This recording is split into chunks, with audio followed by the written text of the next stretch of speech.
Hey, how's everybody doing? My name's Lex Coupe and I am back, and I'm going to give you another quick tutorial on recording software, and this one is going to be on ShadowPlay by NVIDIA, and you have to have a NVIDIA graphics card that is under the criteria.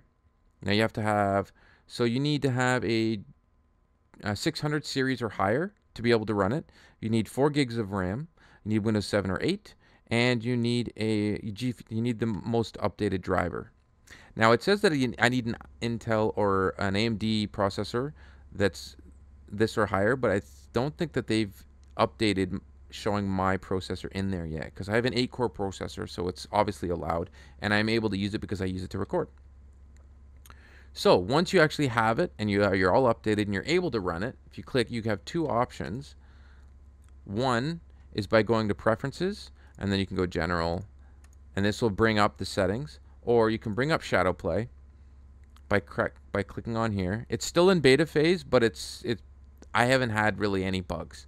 The only bug that I've noticed is that it's difficult to get FPS Counter, even though you have it selected to show while you're recording your desktop.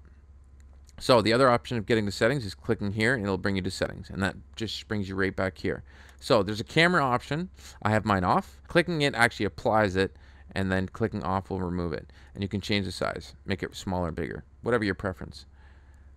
Status indicator, basically what that is at the bottom right of your screen. If you start recording, at the bottom right of my screen, you can see this little indicator here. It's showing that my mic is active, and that the green light means that we are recording. So you can put it up at the top right, it'll be up there, whatever. I like it at the bottom right. Everybody has their own preference. FPS counter, you can have that off as well, or you can have it in any one of the 4 corners that you choose. I like it in the top left. Now this is how you deal with recording your desktop recording, by allowing desktop capture just by checking this box. It's pretty simple, straightforward.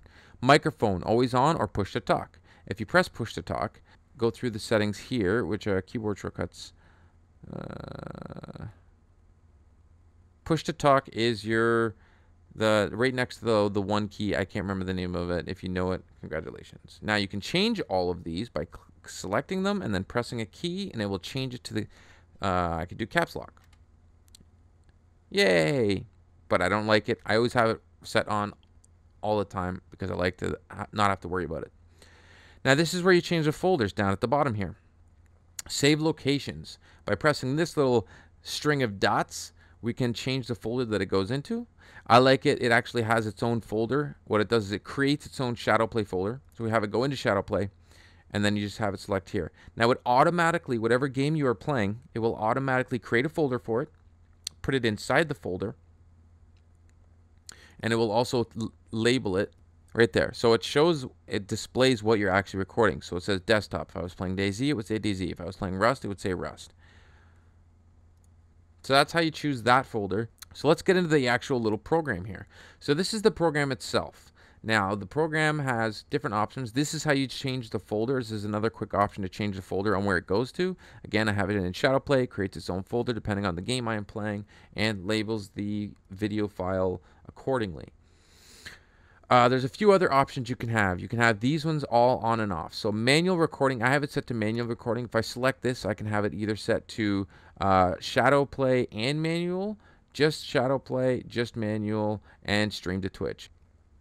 I usually set mine to manual because I don't usually play and then, oh, I missed something, because that's what you can do. You can set it to ShadowPlay, and by setting it to ShadowPlay, it brings up this option. Now you can change the times to the minimum 1 minute, max 20 minutes.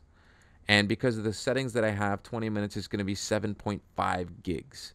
But that's because I have my settings for quality on pretty high. So you can change that however you like. You can drag it down, and then you can change your ShadowPlay.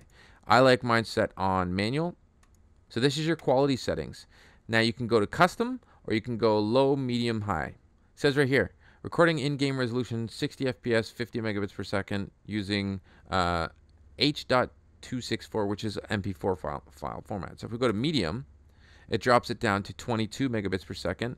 If we go to low, it drops it down to 15 megabits per second. But high is good for me. I like high, and gives me the bitrate that I like to have good quality, we go to customs. So right now it is set at 50 megabits per second, which is actually pretty good. The frame rate is set to 60, and resolution is in-game resolution.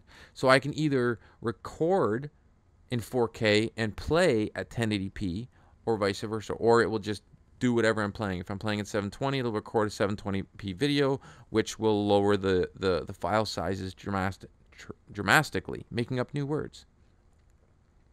Or you can record it at any file size you like. However, that will increase the bit rate, which the bit rate is where the file size actually comes from, not the resolution. Don't let people fool you.